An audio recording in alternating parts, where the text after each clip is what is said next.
The opinions expressed in the following programs are those of the participants and do not necessarily reflect those of Rogers Cable or Rogers TV.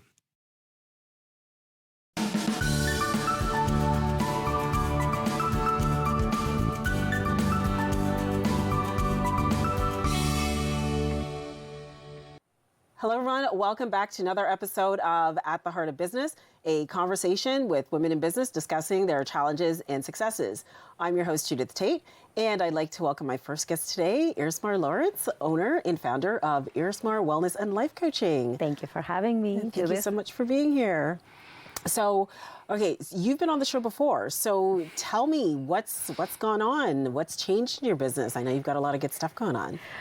Yes, I decided to actually focus on my coaching business. Mm-hmm. That's more the empowerment of others to achieve that full potential. Having gone through my own journey, that's sort of what is the passion? Where does it lie? Mm-hmm. And we need to pursue it. Yeah. So that's what I did. But it doesn't mean that I don't stop being a real estate investor. Mm-hmm. That's when I first came on the show. So I think it's more owning all aspects of your whole self. Yes. And following your passions. Okay, so you did a certification recently? Yes, I finished my certification earlier in the year. So I am Chopra Certified Life Coach. Okay. And that's just for me was the accreditation that I wanted to connect with because it's the mind and body connection. Mm-hmm. And Chopra focuses on the 4 cornerstones of life. That's the kind of differentiator of our life coaching. Oh, okay, and what are those cornerstones? The cornerstones are finding purpose, finding meaning, working with your shadows, which is sometimes what we may have suppressed and not dealt with, and just being really in alignment with your intention and being very intentional about what you do and how you do it, and alignment with the goals, but also with your dharma, which is your essence, your passion. Oh, your dharma is your essence. Yeah. Oh, okay. Yeah. Okay, so let's explore that a bit further. So first of all, why would you do, say, Chopra certification as opposed to Bob Proctor or something? Because I know. No, that is a valid question. I think it's for us is what resonates with you the most. Okay. And for me, having dealt with my own, different challenges through my upbringing and having suppressed those emotions and having to require the shadow work myself, Chopra just provided me that balance because the power lies within. And for me, it was just a natural gravitation to connect with Chopra. And that's what I follow, that particular certification. But it's not that one will be better. Yeah. It's what resonates with you the most. Okay. At the same time, we still have that fundamentals of achieving the higher power, the higher potential that makes us who we are. Yeah. But it's how we transfer it to others and how we breathe it daily. And for me, it was the Chopra. Oh, okay. I love it. So the 4 pillars, you talked about your shadow. Yes. So in the 4 pillars, I help you find your purpose. Okay. So that could be what drives you, and that's, as we call it, dharma, but it's what associates with you, what brings you joy, what brings you passion. And that is just innate. That is something that doesn't change through your time. I help you find meaning, so that will be reframing all emotions or all traumas that you might not have dealt with. Maybe it's a belief that no longer serves you. I'm a firm believer of stopping limiting beliefs and saying, is it serving me now? And how can you leverage for a source of power? The shadow is those emotions that we might have suppressed, but we don't realize it, that because they were suppressed, they're now surfacing at times in our present future. So it's how do we identify those patterns and harness them for positivity. And am I missing the meaning, shadow work? Those are our 4 cornerstones. So purpose, meaning, shadow, and continuous alignment with the intention. So we can align with our goals, but are our intentions in alignments with our goals? Okay. Or with our purpose in general. So for example, would I want to focus on my health? Are my intentions for the day or my choices, are they in alignment with my goals? Oh, wow. Right? So that's kind of bringing that great level of awareness for yourself to have that control. Yeah, because you could really intend something when you wake up in the morning, but you don't exactly follow through on those tensions. Not you, like just in general. Oh, in general, 100%. And it's not detrimental. It's really about having that awareness. Oh, I didn't get to. So how am I going to prioritize my intention the following day? Because we're humans and life happens. Just like a heartbeat monitor, it's going to have the ups and downs. We're not meant to be linear. So it's just how we harness that. But having intention is also bringing a level of awareness. Because it didn't happen today, but I will prioritize that tomorrow. That's the intentionality of it.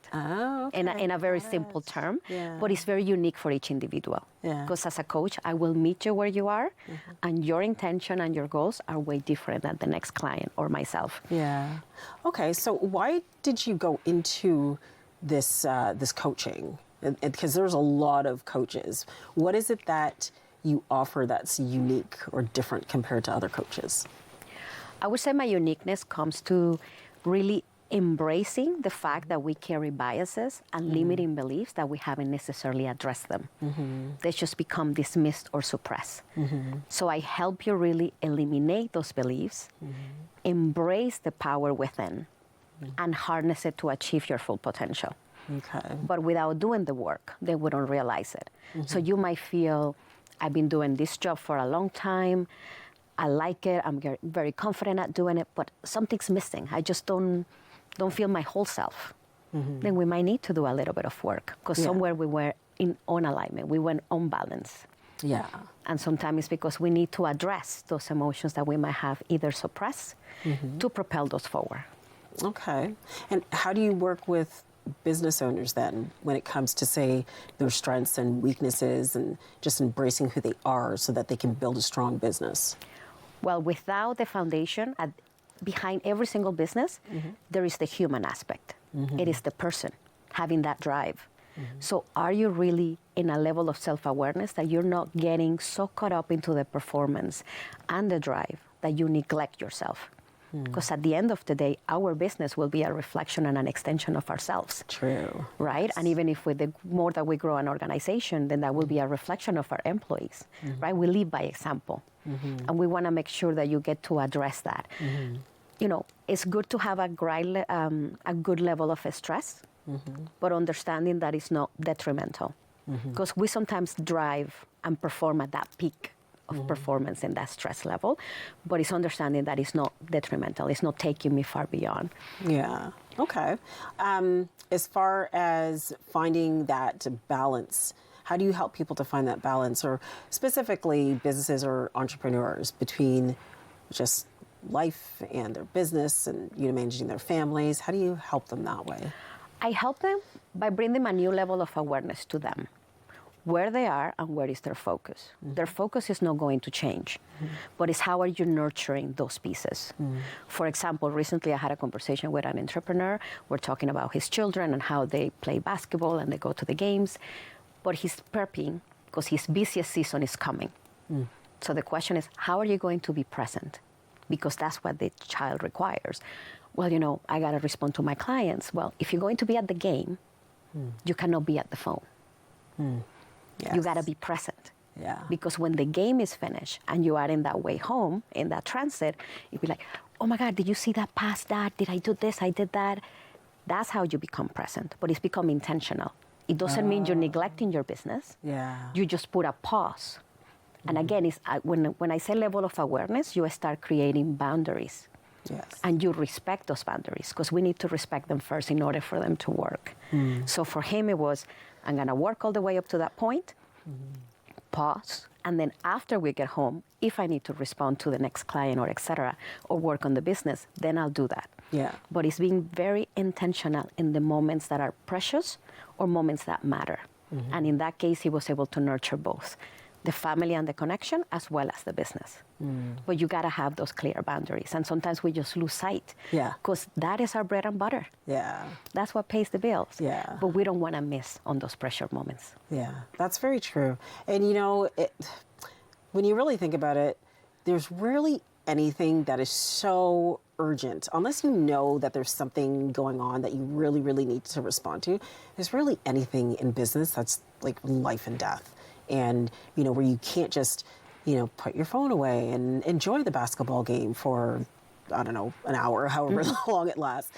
So that's really important to help people to understand that, to see that. And that comes from awareness, right? It's the business is not going to stop. and my relationship with my kid is not going to stop. Yeah. But that particular time frame will pass, and we will not be able to get it back. True.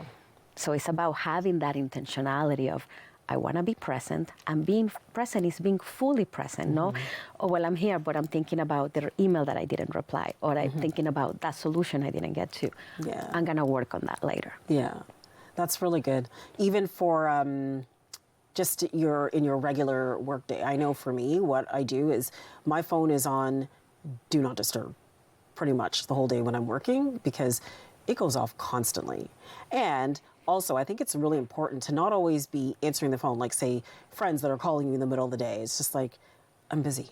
Like, don't talk to me or don't call me until the end of the day because I'm busy, right? So I think it's really important to establish those boundaries, and Yes. because you can get stressed out. So Yes, and the idea is, even with those boundaries, is also understand the dynamic of those relationships at times. yes, So, for example, my husband will not call me during X particular work hours because he knows that I'm working, I'm focused. But if that phone rings and it is his number, something has happened. So the Yes. next time that I would have a break or a window, I will acknowledge, just double check. yeah. So it's not fully like dismissal and boundaries, I won't break them. Sometimes things do happen. Yeah. And we just need to check. So it's having that awareness, like, you never call me, what are you calling me today? Or why is that coming in? Yes. Right, so that will be in your case. Your children will not call you, they respect your time or your taping. Yeah, But yeah. then it's like, I might need to check on that because they Yeah. normally don't do that. Yeah, exactly. That makes sense. So that's a new awareness for you, right? And Yeah. even other clients, like, oh, I didn't think of that. Yeah. Yeah, for sure. Like I have, like when my phone is on do not disturb, only certain people, and it's like a family that can get through. So yeah, definitely. And usually when they call, it's for a reason. So I agree. Yeah. So tell us about what was your journey from the corporate world into entrepreneurship like? That was an exciting journey because I was already stepping into the coaching part. I developed a mentoring program in the organization that I work for. It was very successful. But prior to that being successful, I was already doing it impartially. I became a coach or a mentor. But that transition was daunting. 100%. You're going from the stability of having a paycheck and getting comfort to, oh, wow, now I have to focus on my business full time and I need to acquire clients. So it's really having a level of what are my strengths? What do I need to learn? And don't be afraid to ask for help. We need to truly know as an entrepreneur, where are my areas of opportunities to learn and to grow? And am I seeking that help? Yeah. Because why would I reinvent the wheel when someone else can provide me the steps that I require or the Yes. support that I need? Yes. But sometimes we get caught up into I have to figure it out on my own. Yeah, I know. And it's like, that can be a great journey. But at the same time, why put yourself into that stress and that hurdle Yeah. when someone else can help you get there faster? Yes, I agree. So that's a little bit of that transition. I certainly have learned lots. And I'm continuing the journey full on because that's what it is about. It is the journey. It's the experiences that we have along the way and what are we learning throughout. Because it's a constant growth and a constant learning. Yes. All right. So, last question. What are your words of advice for someone who's starting out on their journey? For someone starting on their journey, honestly, be self-aware and honest with yourself. Have the focus of what's your passion, what are you doing it for, and ask for help. And I'll take it a step farther to embrace collaboration versus competition. Even if we are in the same industry, we can collaborate, we can learn from each other and uplift each other. And last but not least, do not neglect the personal self-care. Yes. Because if we neglect that and some stresses start coming, that compounding will eventually manifest Yes. in your health, in how you're performing, and in your business. So those will be the 3 core takeaways. Great. Thank you so much, Arismara. This is great. Thank you very much for having me. It's wonderful. Yes. Thank you so much for joining us. Stay tuned. We will be up next with Daisy Rodalis.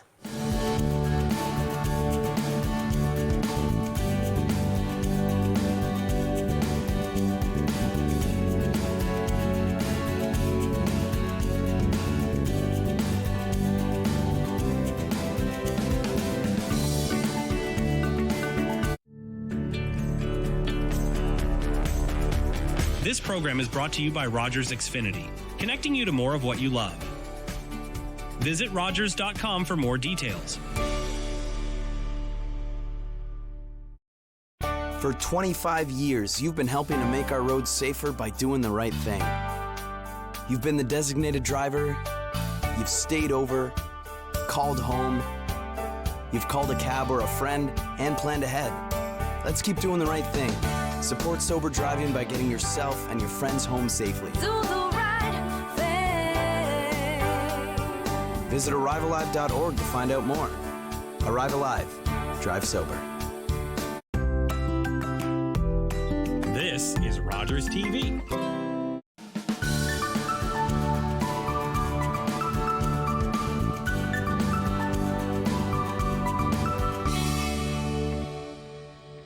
Hello, everyone. Welcome back to At the Heart of Business, a conversation with women in business discussing their challenges and successes. I'm your host, Judith Tate, and I'd like to welcome my next guest, Daisy Rodalis, owner and founder of DRPR, Public Relations Company. Yes. Welcome, Daisy. Thank you so much, Judith. It's a pleasure to be here today. Thank you for having me. It's a pleasure to have you back. You've been on the show before. It was a while ago. It was a while ago during COVID, so it's nice to be Yeah. finally in person here. That's right, because we were online at the time. Yes, Yeah. exactly. So tell us about DRPR. Yeah, so DRPR is a public relations and content marketing agency. We're based in Ajax, and we mainly serve small and medium-sized businesses. We offer a multitude of services in PR and content marketing. Just to name a few, we offer media pitching, press release writing, and distribution. We also now just started offering PR event planning as well to help you amplify your events. And then on the content marketing side, we offer a combination as well, social media marketing, email marketing, and sometimes a little bit of website development. Wow, that's a lot. I don't Yes. think at the time you were offering all of that. Yes, at That's the great. time we were kind of just focusing mainly on the social media side, on the content that's right. marketing. It is still, I would say, 80% of our business is mainly social media marketing on a monthly basis. But we do get a lot of PR projects now. Every now and then, so Yeah. it's definitely a lot of fun. Yeah, it sounds like it. Do you have a big team? Right now, actually, we did grow our team since I guess we last discussed. So now we are a team of 3. So I have a graphic designer.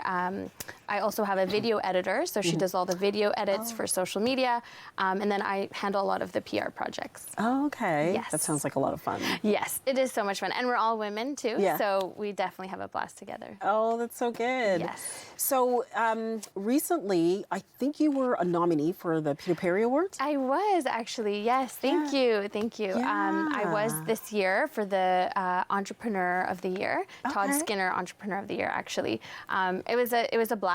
I honestly. I wasn't expecting it. Like, I put my application through, I got a nomination, and I was so excited when I found out that I was nominated. So I was in the top 3 overall for this year, and it was a blast. The gala, the awards, it's just an honor to be recognized in the community. That's really nice. So someone nominated you for it? Yes. So I had a nomination, and then we had to go through an application process. And then from that application process, there was a committee that would select, I guess, the best, the Yeah. top best 3. Yeah.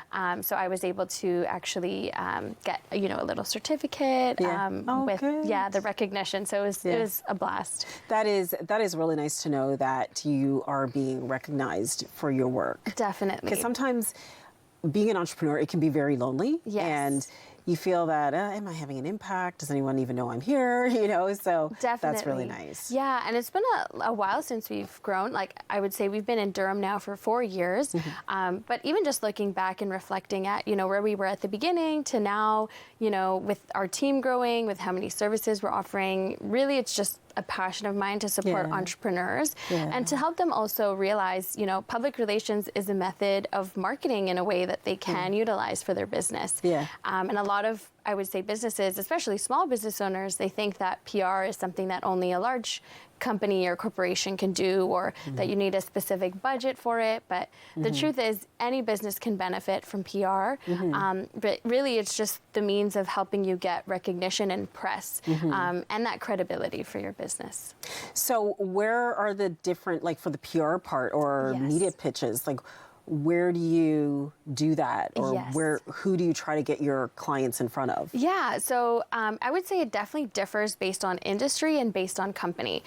We've had, for example, a business before that, very different from each other. One of them was a business where they were offering, I would say, children's toys, like baby toys, in a subscription model, and we had to actually pitch, I would say, parenting magazines and a lot of parenting, even podcasts, to try to get them that credibility for their business, but also to help them to become known as an expert.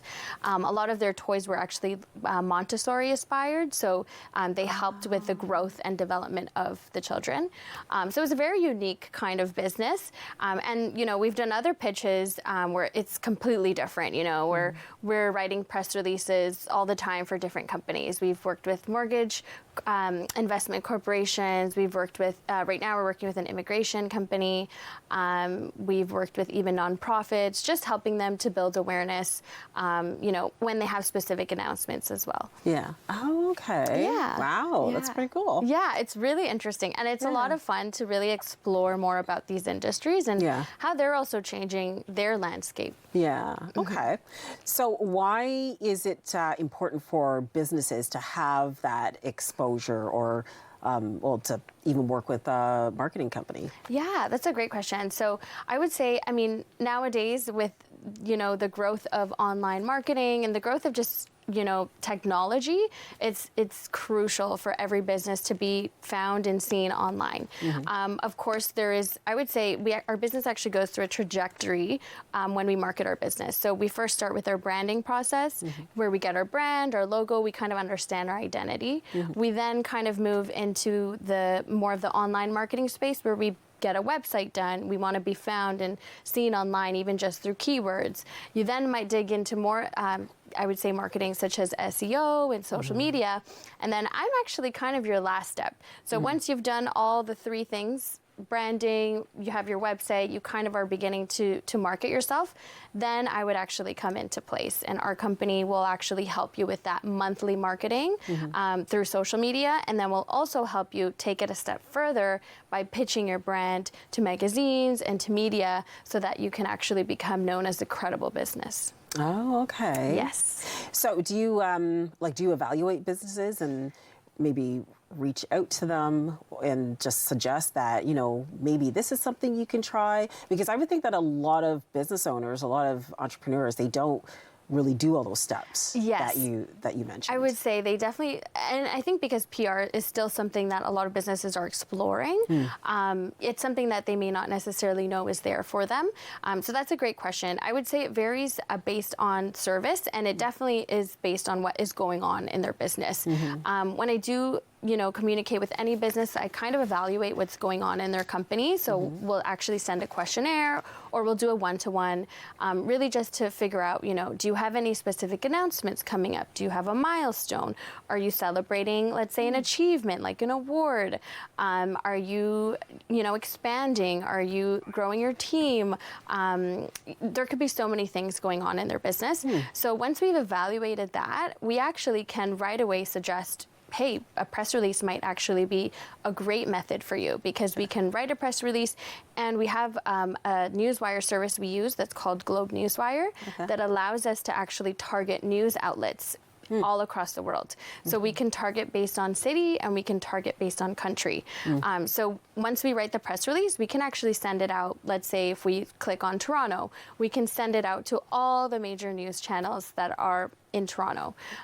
So it includes like Globe and Mail, Toronto Sun. So it's guaranteed. Sorry. That's okay. That's okay. Sorry. No worries. Time to feed my cat. Yeah, no worries.